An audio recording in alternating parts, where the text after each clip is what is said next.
Here we go, boys. S.81. S.81 departure. Let's see if it loads the decals more correctly.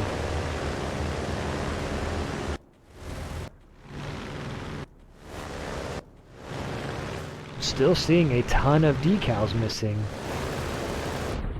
Are the graphic options? Graphic options are fine.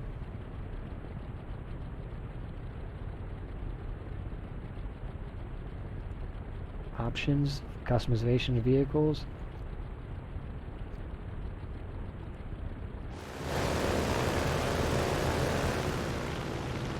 I don't know, man.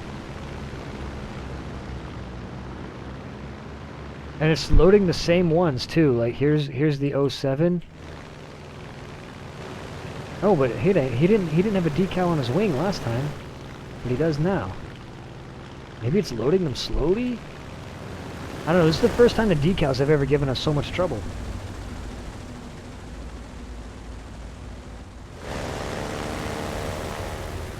The effects resolution? Oh yeah, sure. Why not? Effects resolution, very high.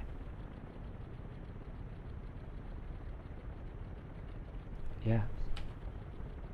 Why do the decals matter to you so much? It really makes us look like unique individuals as opposed to just a bunch of AI.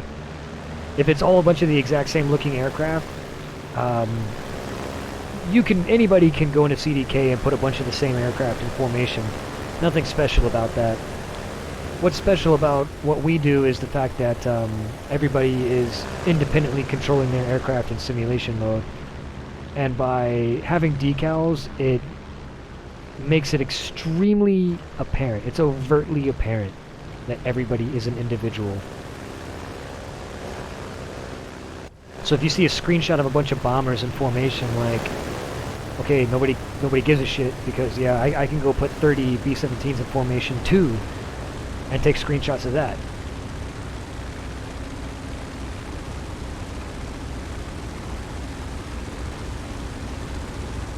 That would work.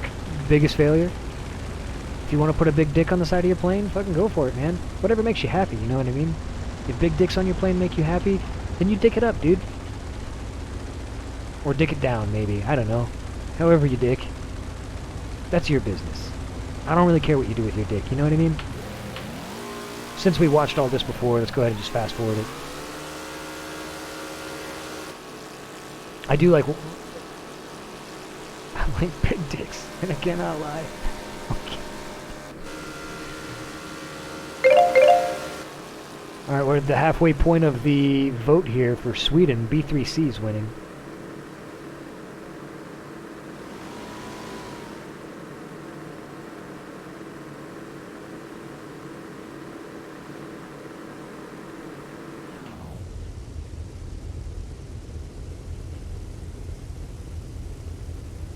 Gorgeous.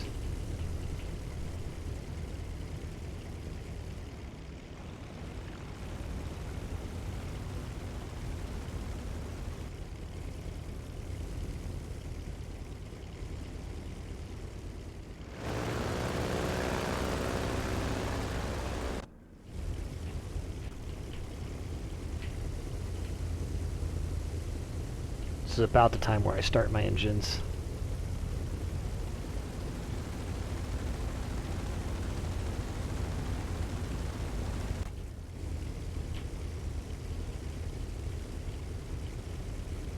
Yeah, this was not a very good airfield, but we were experimenting with some other shit, trying to get the infantry on here. So there was a lot more going on with this one, and I needed to kill the dynamic airfields to test it out. So that's why this one's not a dynamic airfield. And the non-dynamic airfields are very low resolution. Engine number 1 start, and engine number 3 start.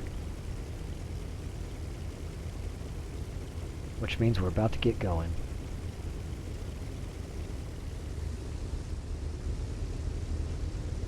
Clear prop. So unfortunately our flight lead does crash here. It's a pretty precarious departure, but otherwise we had a pretty successful pretty successful run. And then Mr. Oof got an opportunity to be flight lead, and I thought he did really, really well with that.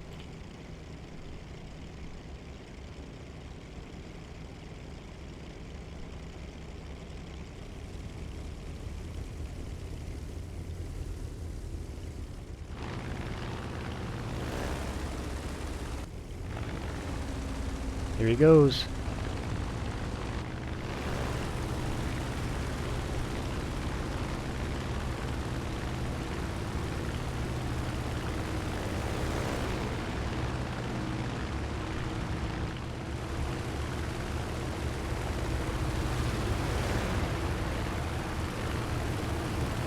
Yeah, dude, he's just barely getting over that building.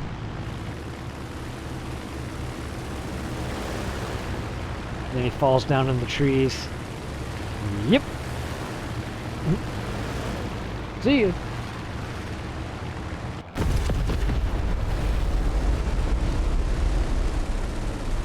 Oh yeah, I forgot about that guy right there. He drives for a little while.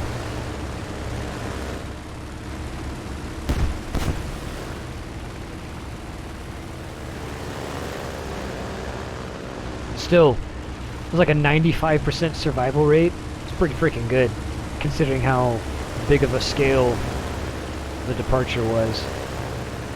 So, overall, I'd say everybody has a lot to be proud of.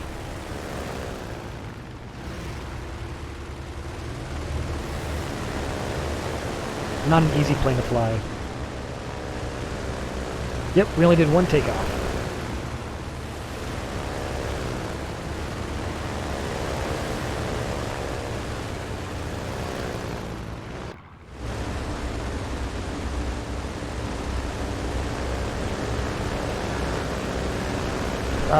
Bordering insane. I mean, PvP is like our guns work, but the attack portion is where it gets PvP. This is just taking off, so no, we're not shooting each other right now. Oh, you like the touch and go?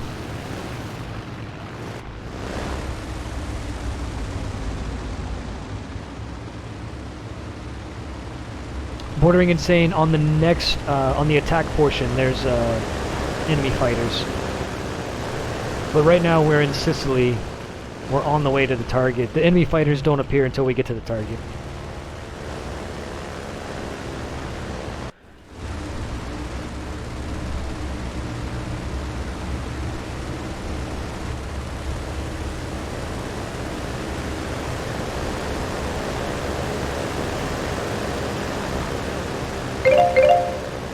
Okay, hey, the B3C has won the vote. Congratulations. Congratulations to the people who voted for the B3C. Let's go ahead and record those results.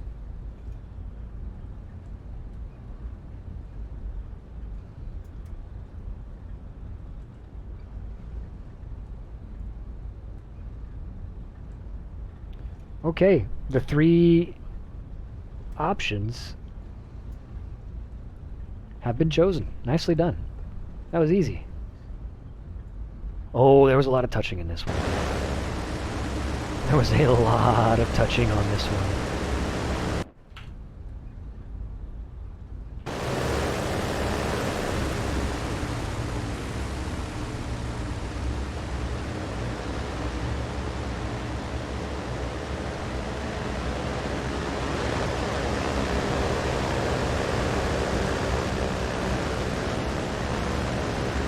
Yes, this is all done in a sim setting. So everybody's playing this in simulator mode, including those two guys.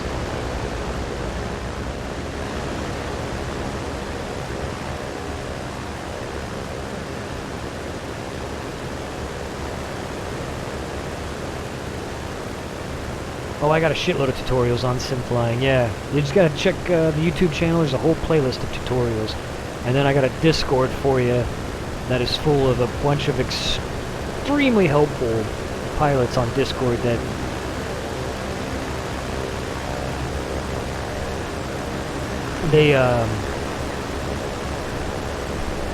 the Discord is actually set up. I mean, the Discord furnishes these events as well, That's actually like a secondary function of the Discord. The whole point of the Discord is to help new pilots learn how to fly. That's the primary purpose of the Discord. There's 2,000 people there that are waiting to help you.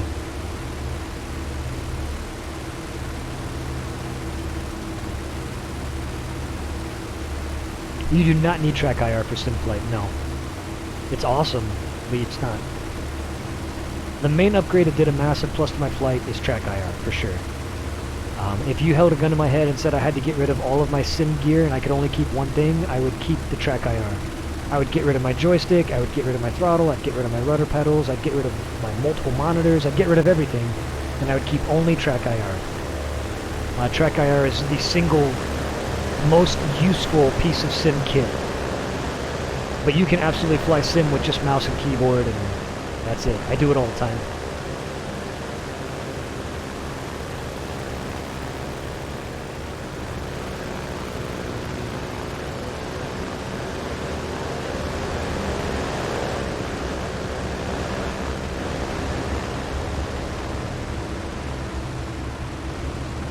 This is our descending portion here.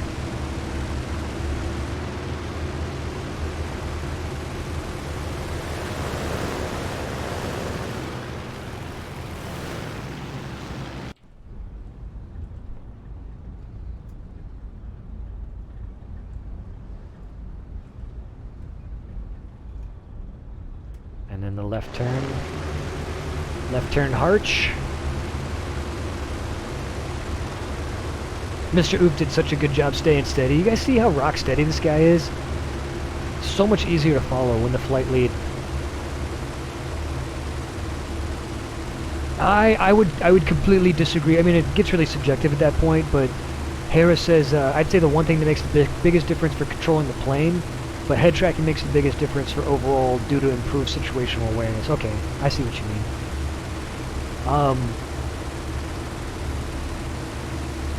I do not think that joysticks are all that important. I think you could do just as well with an Xbox controller or even just mouse and keyboard. In fact, mouse and keyboard energy fighting pilots tend to be some of the most accurate and deadly and most consistent with their aim. I would say a controller, like an Xbox controller or a joystick, is better for turn fighting.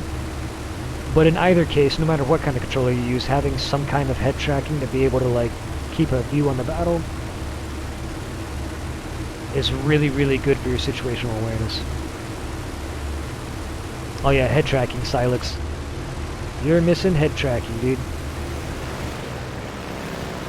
And track IR is what I would get. Yeah, or VR. Any sort of head tracking is what you need. You don't have to have, it doesn't have to be track IR. It doesn't even have to be like, you know, there's free versions of them.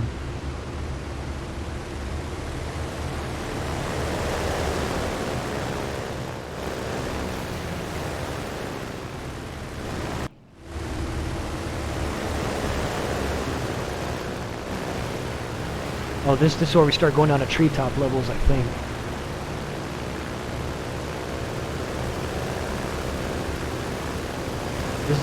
This is where I started telling people to start knocking squirrels out of the trees with their landing gear. Look at those shadows, dude. Look how close the shadows are.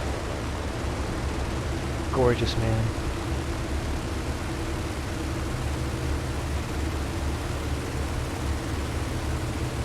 Yeah, track IR, not only is track IR less expensive than virtual reality, but it also takes a lot less performance from your computer.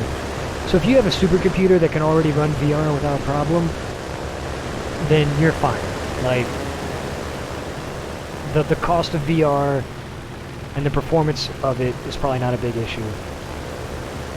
But if your computer is struggling, VR is not going to help. And if you can't upgrade your PC, you probably can't get VR. Like, if you can't afford to upgrade your PC, you probably can't afford to get a really nice VR headset anyway. But track IR will run on like the shittiest little laptop, no problem. It consumes almost no extra resources.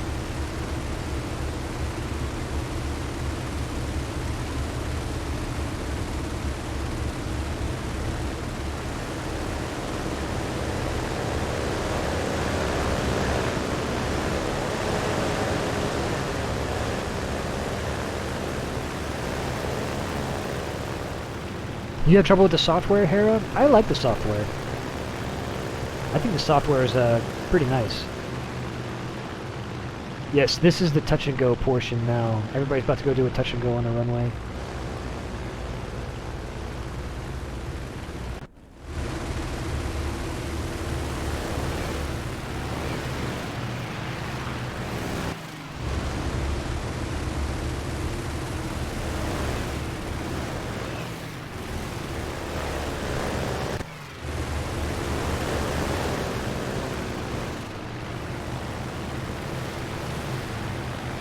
I mean, we were going pretty fast on the touch and go.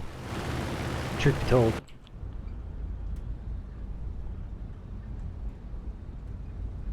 Man, everybody did such a good job with this.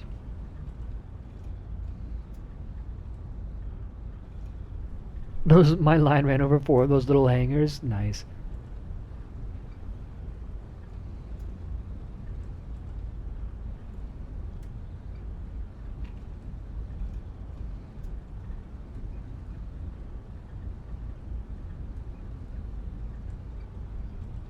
Here we go, boys.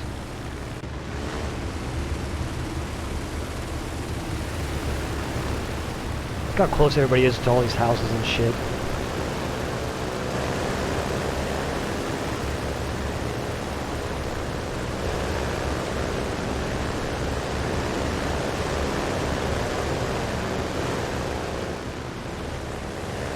Here comes the touch and go now.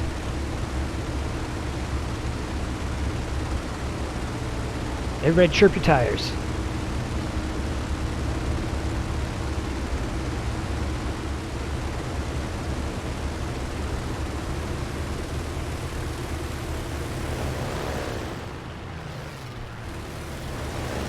Oh Jesus! Where did he come from? What the hell is that?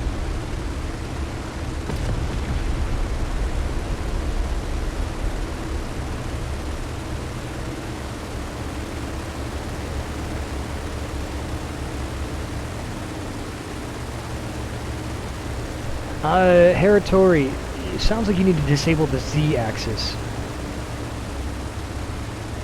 Because I experienced a similar thing, and that's an issue with War Thunder, not with the software.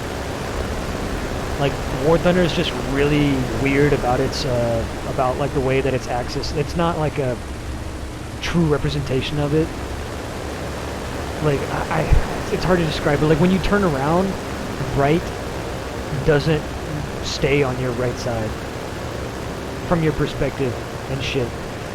And I found that zoom was extremely buggy, so on my track IR for War Thunder specifically, I just disabled the Z-axis.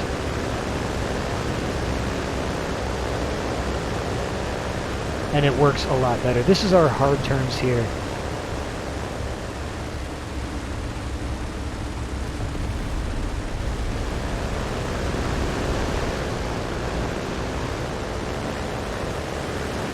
Is Betty good? The G4 M1 Betty?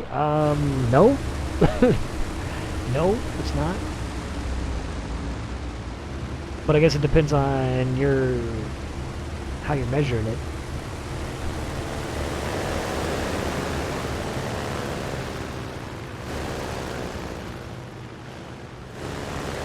Yeah, no, the Betty, like, as far as like the meta of the game goes, the Betty is not good. It's not impressively fast, it's not impressively durable, it's not impressively well defended, it's not impressively good at climbing, it does not have impressive visibility, and it certainly does not have an impressive bomb loadout. It looks cool, it gets points for aesthetics. Yes, biggest failure, for sure.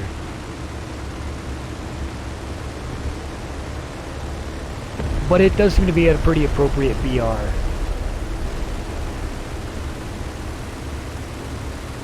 But it's not a good plane in the game. Not in the way that War Thunder wants you to use it.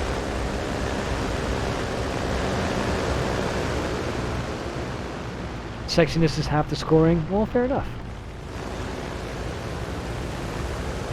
Alright, I think we got a hardcore right turn coming up now. This is where I'm telling Mr. Oof, like, hey, seriously, like, no babying. I want 60-degree right bank. 60 degrees. This is about the time where that happens. I think Mr. Oof was concerned about getting people crashed, and I'm like, no, no, no. This is the time. This is the time for people to crash. Yeah, he was really babying. I'm like 45 degrees of bank, and he was doing like 10 or 20 degrees of bank.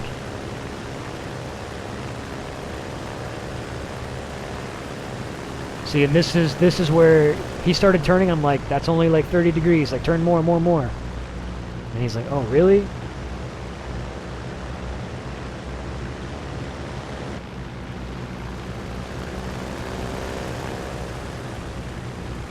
Gorgeous.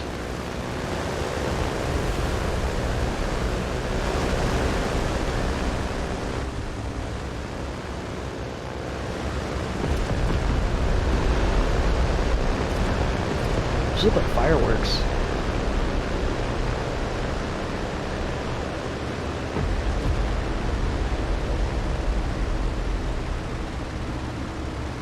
And this is where we roll out. We're headed back to the runway now for another low pass.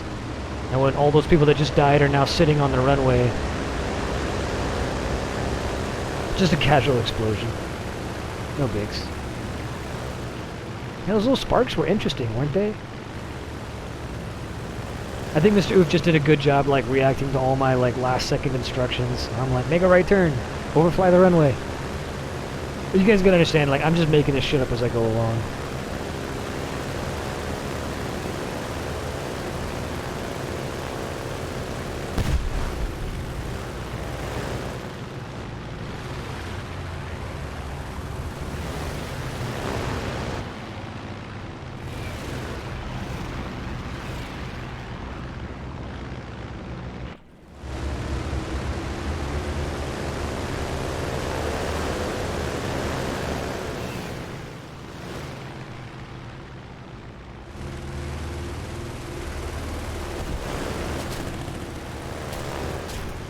Oh yeah, and then it's gunning time. And this is how we typically end the events. Look at that guy. He's like, "Fuck you, dragon." You eat shit. You eat a little bit of shit. You eat a little bit of shit. I try to give a little bit. I try to give a little bit of business to everybody.